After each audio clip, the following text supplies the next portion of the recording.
Hello, friends. Welcome back to Film Chewing and the Oscars Project. Today we are discussing the Best Picture of 1967, In the Heat of the Night. It is quite the interesting film. I'm excited to talk about it. Same with Jared and Chris. Jared, will you start us off with an introduction, please? Sure. I'm Jared from the Fantasy Thinker YouTube channel, and also Speculative Speculation podcasts, and some other fine podcasts here with Page Chewing. And Chris. One from the Chronicle of Chris YouTube channel, which even had a new video in the past week, which, once every 9 months is plenty, right? You're good for the year now. Highlight of my week. Yeah. Thank you very much, too kind. And you can find me in all the same places you'll find Jared as well. Yeah, so this one was up against Bonnie and Clyde, Dr. Dolittle, The Graduate, Guess Who's Coming to Dinner, were the nominees that it was up against, and came away with the Best Picture of the year. Wow, I didn't know that. I those are some heavy hitters. You can throw in The Jungle Book. You can throw in To Serve With Love, You Only Live Twice, The Dirty Dozen, also 1967. What heavy a hitters year. that year. Yeah. Wow. And interestingly, before we even really get into it, I think this is the first year we have a Best Oscar winner that wasn't one of the top 10 films of the year. Right? It's top 10 grossing films of the year. Oh, grossing, yeah. Yeah. Which I think is sort of interesting as well. That was also a little ironic. I did a little bit of research. I know everyone's shocked, but they had to postpone the Oscars that year because of Martin Luther King being killed. So it's lots happening, lots of a very volatile time, for sure. Yeah. Wow. Whoever was producing this movie kind of captured that volatile mood that the country was in, I had to say. Yeah. It doesn't take very long for you to be upset watching this one, to feel very, just kind of what is going on? What's going on? Isn't it interesting that sometimes when real life events overtake, cinematic events like the Oscars, they can often feel reactionary in terms of, and then sometimes unworthy winners can sort of appear out of that. Well, I don't know about you guys, but this is a hell of a movie. This is. I think this one's pretty great. And while you may have a round off a list of a lot of very good movies that year, I think In the Heat of the Night's the best of the lot of them. In my humble opinion. Yeah, it's been so long since I've seen some of the other ones that I really would need to revisit them to compare. But I remember liking The Graduate quite a bit. Yep. I remember liking Bonnie and Clyde quite a bit, and I remember liking Guess Who's Coming to Dinner quite a bit, which also has Sidney Poitier. Yes, he certainly does. And he won the Best Actor for that one, didn't he?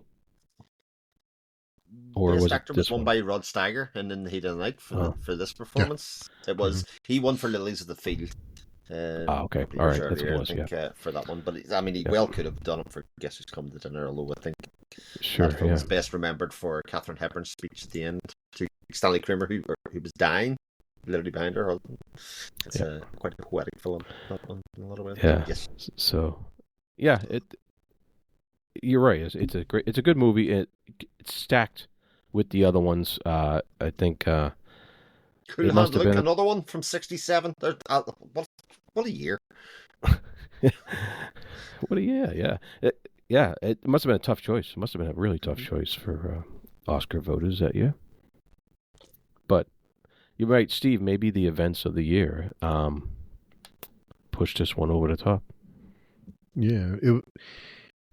So I thought it did a good job of capturing the feel. I feel like you feel like you're in that time period, and the injustices, the mystery part of it, all the lead up was good, and then it kind of takes a turn, doesn't it? I mean, it is set up in the beginning when we see the woman in her window, and there's some foreshadowing there, but it kind of, the last act or so was kind of out of nowhere. Like it kind of, so it threw me off a little bit, the last act.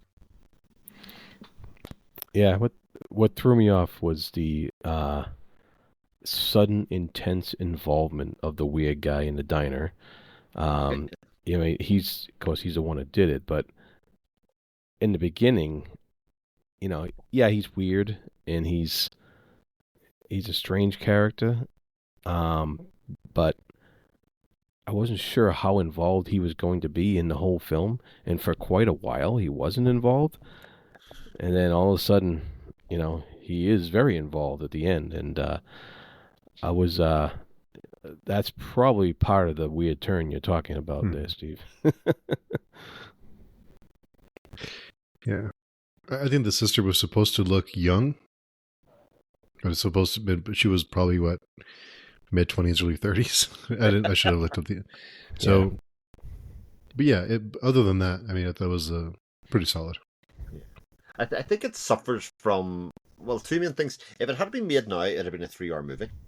Yeah. I think they would have really drawn it out, and back then they probably were a bit sick of long movies, as we've been discussing, and Mm. so it was going for something else. And I think it probably also suffered from the fact that it probably came out at a time when it was like you can't have too obvious or too big a person be the person responsible for this, because of course the film flirts with the ideas that it was like almost like a conspiracy, Yep. from the town's big thing, and actually it was a small town crime in the end of it.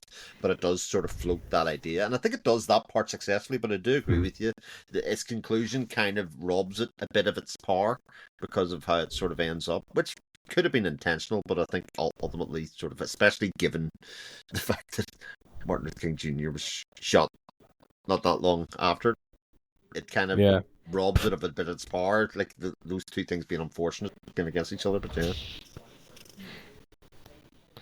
Yeah, that's interesting because yeah, they do give you the red herrings of corporate malfeasance or overreach or just abuse. You know, they give you this. They plant in your head that idea of the plantation. You know, and they got people picking cotton, and it looks like a form of modern day slavery almost. And they really like push that on you. And that you know the plantation owner is just a real jerk, and it turns out he's just a real jerk, you know. jerk. And but yeah, like they give you and they mention money a few times. That money's the culprit. Corporate money is the culprit. Um, and there was a lot of emphasis on that to really just kind of throw you off the scent of the actual mystery of the murder. And they were making a lot of social statements with Hmm. those things, you know, and really and that part of it, it was well done. Mhm. I thought it was it wasn't, you know, it was kind of in your face, but it wasn't so bad that it detracted from the story too much. Yeah. So it did end up being kind of a small town, isolated incident, but it along the way during the investigation they do expose a lot of things. So everything is kind of, the curtain is drawn back and everything is kind of brought out into the light for the town, and everyone's exposed in the process of solving the crime. So in that sense, I think it was successful to kind of demonstrate all the different injustices or all the different things that were going on at the time in this town, and everyone gets a little bit of comeuppance, or at least gets the curtain drawn back on individual people. So I guess maybe we're conditioned to expect some big grand finale or kind of more of a climax, and oh, it was this big corporate conspiracy because of whatever was happening. So I guess is almost subversive in a way at the end, that it's kind of comes out of nowhere. That's, oh, it's because she's they're angry over his sister. So Yeah, Yeah. it's almost a little unfortunate in some ways, because it's like a buddy cop, you know, movie in a lot of ways, between Rod Steiger and Sidney Poitier's characters. The two of them on screen together are very very entertaining. But it sort of comes down to the fact that, you know, Rod Steiger's character is a bit racist and all the rest of it, but it's okay. This guy's wicked smart, and that's okay because I'll accept him in because he's just a bit wicked smart. Like it's just, I think it's a little bit hokey in that way, but as often those kind of stereotypes do from that time period, I suppose. You know, there's the same with the guess who's coming to dinner in some ways. He's black, but he's a doctor. You know, and that's sort of makes him sort of palatable to the white family, that kind of stuff. So like a little hokey in that way, but like entertaining whenever the two of them are on. I think the two of them have great screen chemistry together. Um, pretty much all times throughout the movie. Yeah, yeah, they really played up the his character. I can't remember his Virgil Tips. Virgil Tips, yeah. Um, they really played up his character, defying stereotypes or defying the poor perceptions of what a lot of Southern whites might have had of a black man who is kind of drifting because he's kind of just moving through, Sure. sitting in a train station. Mm. All those white racial fears come out about what this guy's doing, waiting for a train in the middle of the night, With and money. Yeah, with money. yeah, with money, He and must have done something wrong then, right? Yeah. right, exactly, and they really play that up, and then they really break it down and go through the motions of talking it out, of discovering things about each other that, oh, okay, and breaking down the initial bias and getting underneath that and trying to eventually come to a working even friendship by the end of Yeah, the yeah, end of the film. sure. So um, that was the crux of the film. I think that makes it what it is, that glues it together so that um, to make that statement, you know, Hmm. for the people watching it, that they can come away from this film with that kind of thought that, we can get along, we can even become friends. We don't have to have this constant um, inherent bias stopping us from progressing into better people.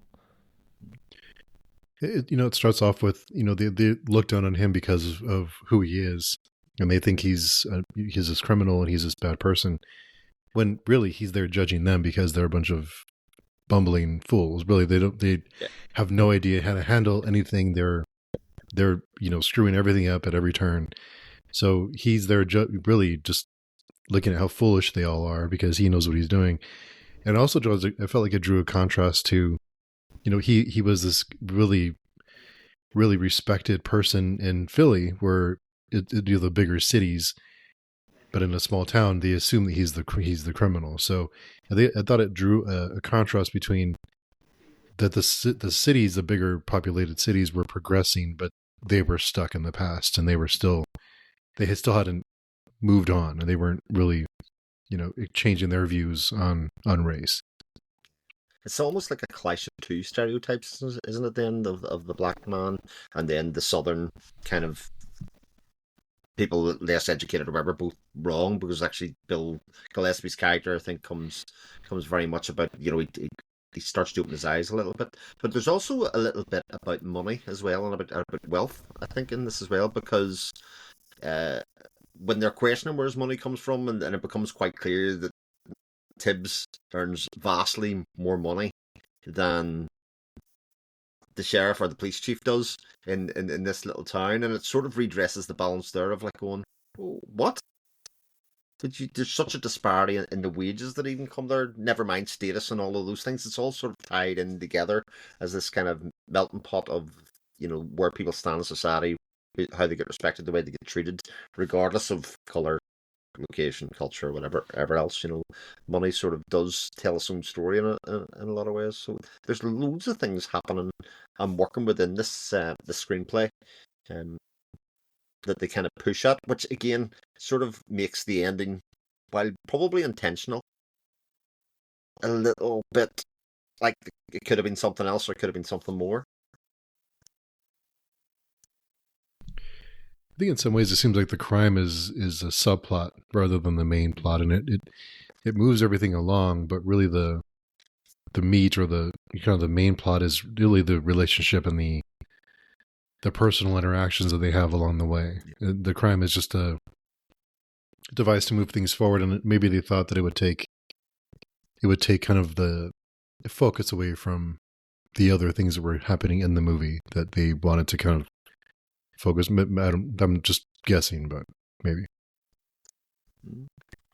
because if they drew it to like a corporate thing, then they would almost draw attention away from the racial relations and those kind of issues that they were kind of exploring versus something else that maybe would have taken attention and focus away from what they were trying to do with it. But again, I'm just throwing ideas out.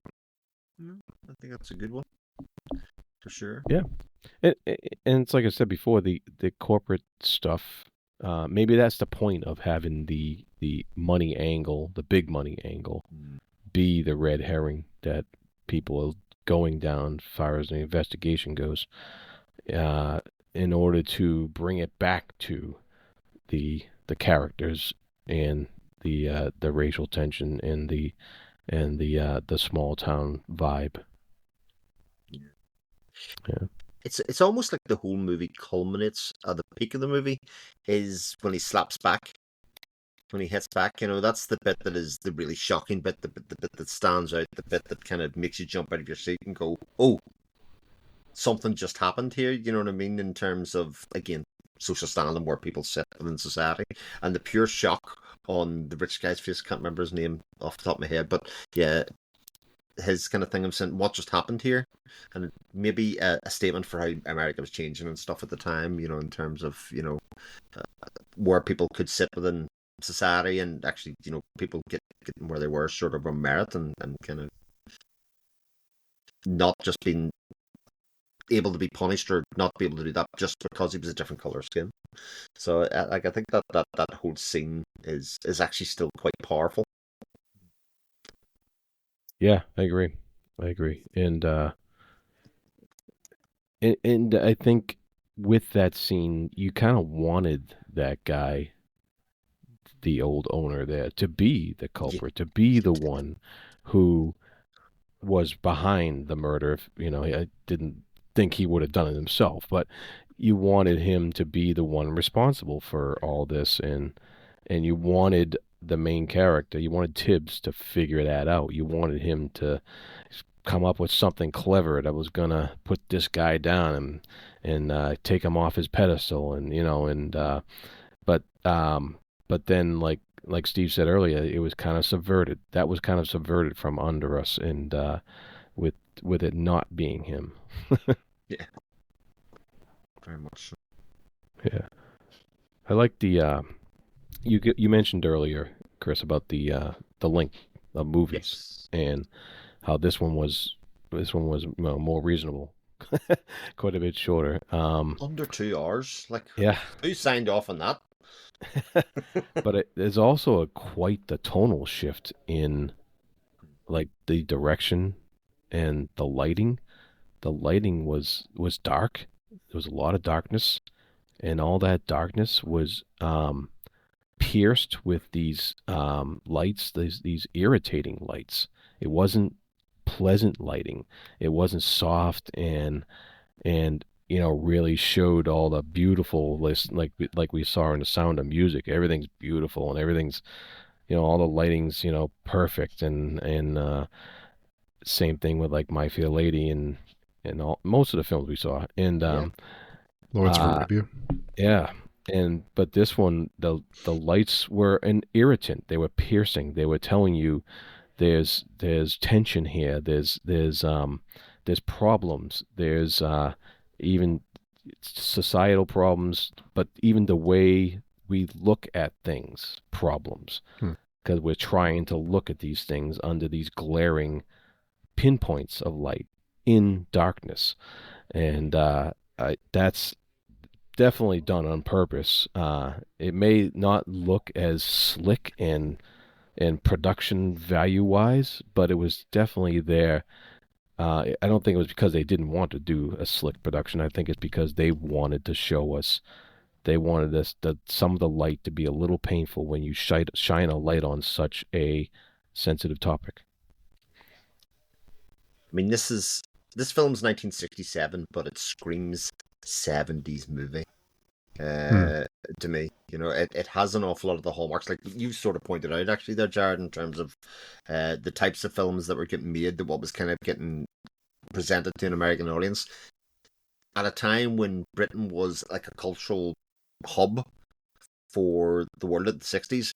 But at this stage, America was very much frontline center. You can see it by the other films that were coming out that year in terms of that as well. And you have both in directors and especially in the assistant director in Hal Ashby, somebody who was synonymous with a type of storytelling and a type of filmmaking in the 70s that this kind of aches and screams out. And then the advent of the great 70s cinematographer, Haskell Wexler was the guy that did the lighting, etc. In this, did the conversation, did who's Afraid of Virginia Woolf at that for that time. You know, a lot of those people like Conrad Hall and all that were coming in that kind of changed the face of movie making in terms of how you shot it and light it and do all of that kind of stuff was happening around this time.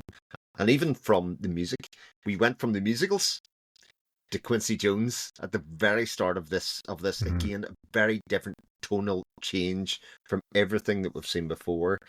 It's almost quite shocking in a lot of ways. From you look at the procession of the films that we've been watching right up to this point, it's like a birth of new type of cinema, a new type of film that's getting appreciated, and a social drama that's coming out rather than this kind of twee musical couple of bangers here and there. This one has bangers in its own little way through the soundtrack, but it's very, very different and a very different change of tone, as you quite rightly said. Hmm.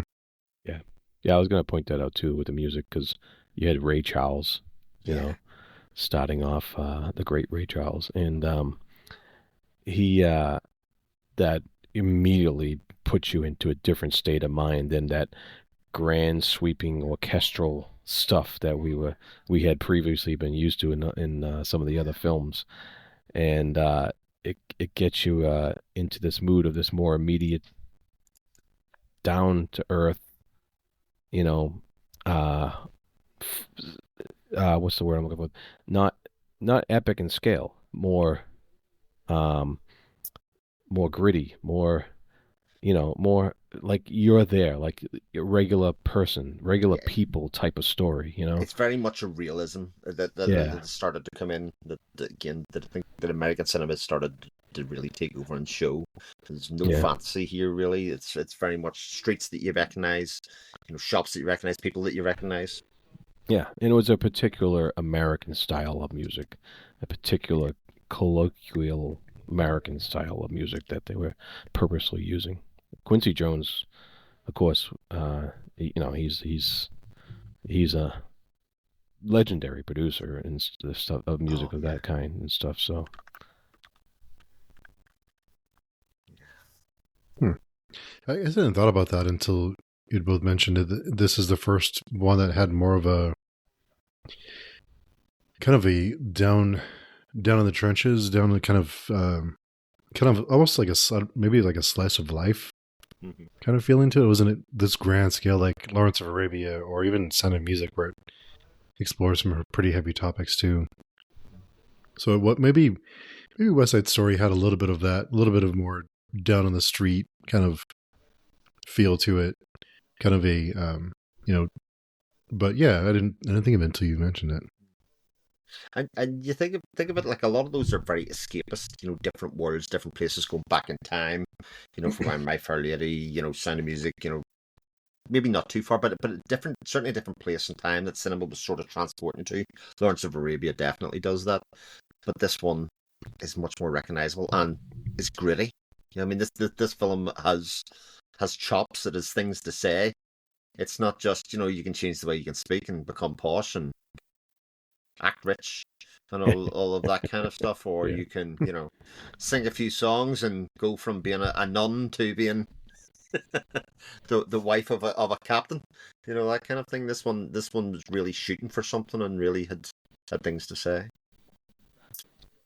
yeah. But even the even like the apartment was modern, taking place in Hmm. modern times and stuff like that. But even that like the lighting was smooth and slick and soft. The cinematography was perfectly set. The set decoration was beautiful. Everything about it just was not. It didn't have this gritty feel, showing you kind of the underside of society, the the other side, I guess. Those guys in the apartment were still pretty well off people, and they were still, um, living a good life. It wasn't really digging down into what the other half looks like and how they live.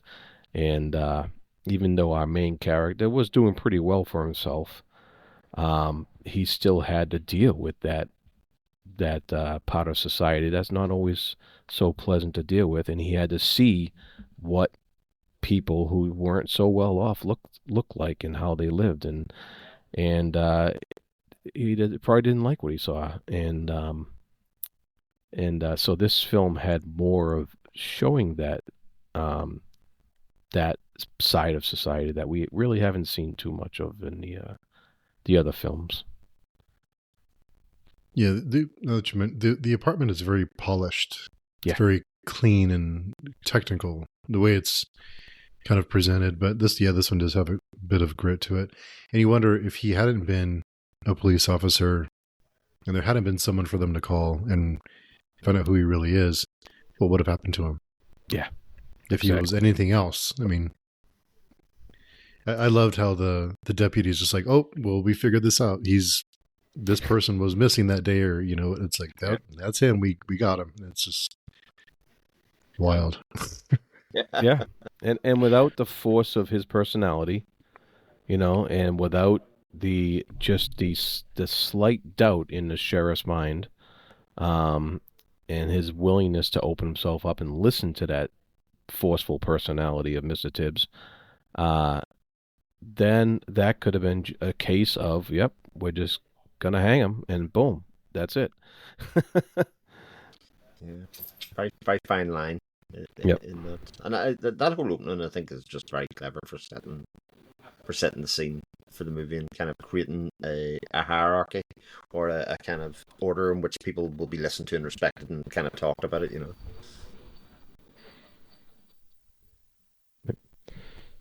Yeah, yeah, I really and I liked a lot of the dialogue between those two guys, especially Tibbs and Harvey. Um, because I love how the back and forth and how they kind of turn the tables on each other constantly through their words and just kept each other on their toes and made each other think. And and it was confrontational at times, but never to the point of getting out of hand. And then it became, as the film went on, progressed into friendly. And that was, I think, the strongest point of the film for me was their dialogue, was the writing between them two, and like you said, Krista, the chemistry between and how they pulled off the script with each other and just really went back and forth. And I like that Tibbs, once they did figure out who he was, and they kind of had to say, okay, well, we know you're not the person. He didn't. He wasn't eager to help. He was almost annoyed that I have to be here and deal with you idiots. Like, no, I don't want to. I just want to go home.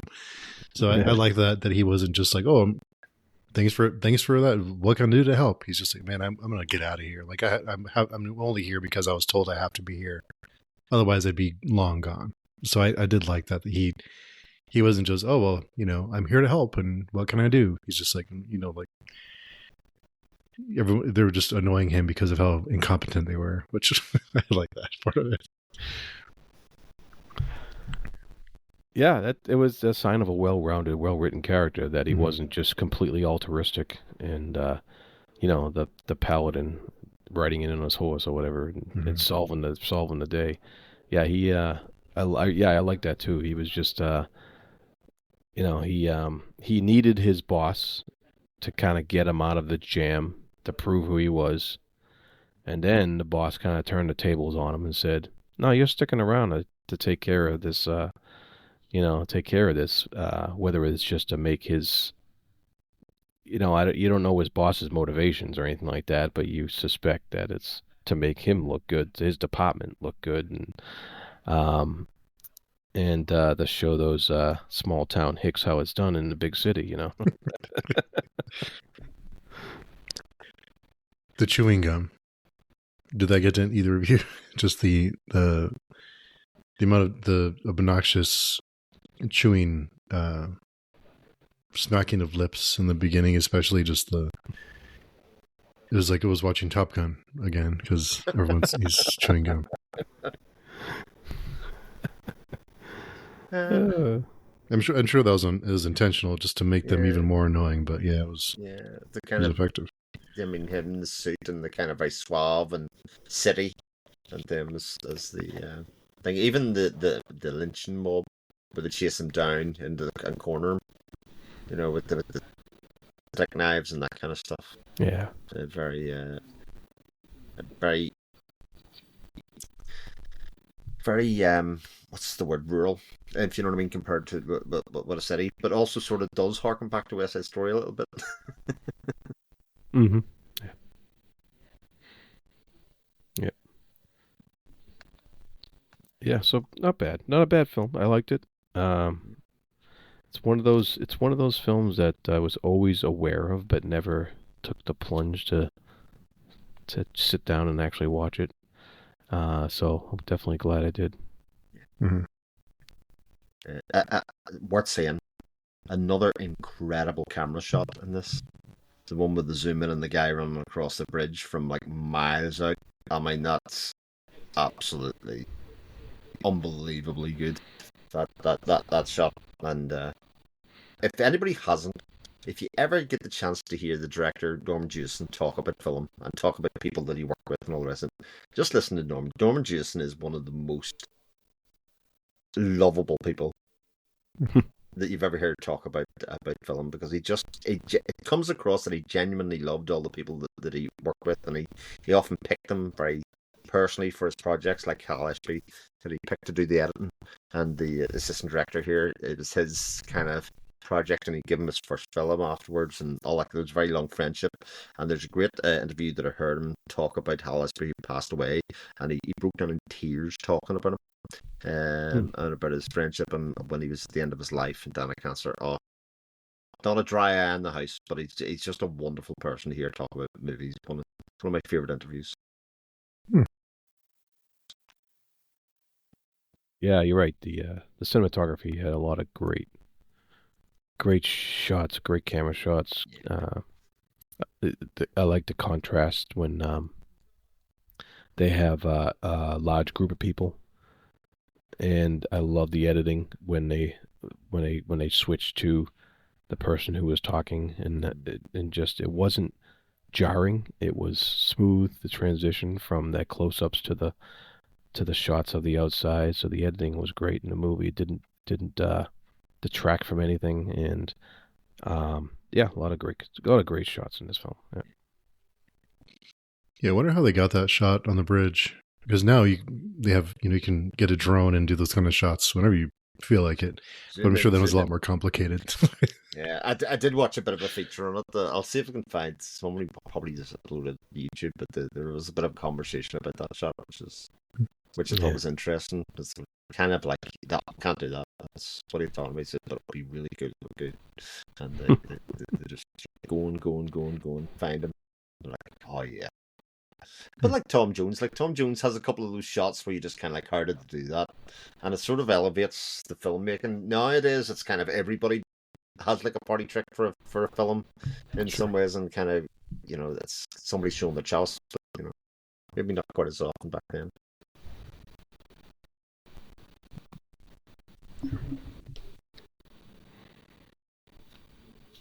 You guys have anything else for In the Heat of the Night?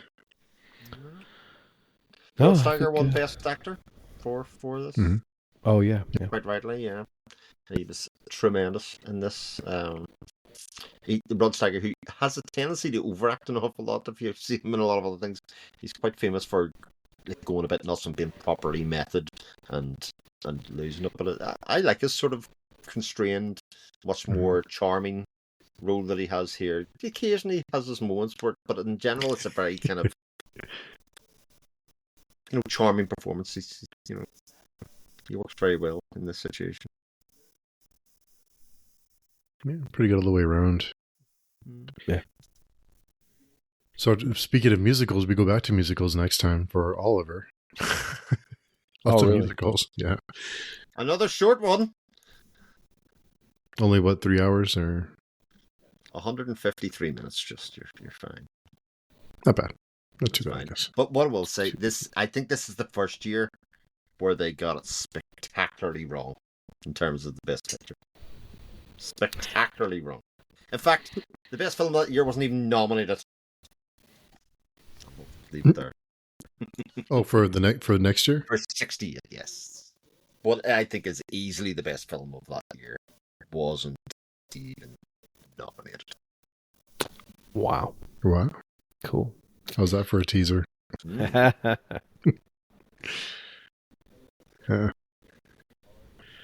long musical. It's the last one, though. It's Yeah, going last in one for a style. while. Yeah. Yeah. But I think it is a bit disappointing that we started with in the night. You think you're getting into this kind of more heavier themed, socially aware movie, and we're back to Oliver, which I suppose is about starving kids. So I mean, it's probably more relevant now than it probably ever has been. Maybe a rewatch now will be like, oh my god, they were talking about 2025. Jesus. Yeah, there's some bangers coming up though. I mean, Oh yeah. French Connection, The Oh, Godfathers. yeah. That French Connection is so good. I love that. I've never seen it. I can't wait to see it. Yeah. Oh yeah, that's great. Some really good ones coming up. So Oh, we're almost there. We're almost in the home stretch. So, well, not home stretch, but we're almost in a really good stretch of some really really solid movies. I'm excited. So we'll see The Godfather, and then there's one in between, and then Godfather 2. So yeah, that's gonna be good. We will be complaining about length too much, I don't think, when we get there. Some long ones. We shall see. Yeah. Well, cool. Yeah, it was a good one. I was surprised. I'm kind of surprised it won, considering the climate in the country and the other movies it was up against. But can't really disagree with it. I mean, I haven't seen all the other nominees, but solid choice.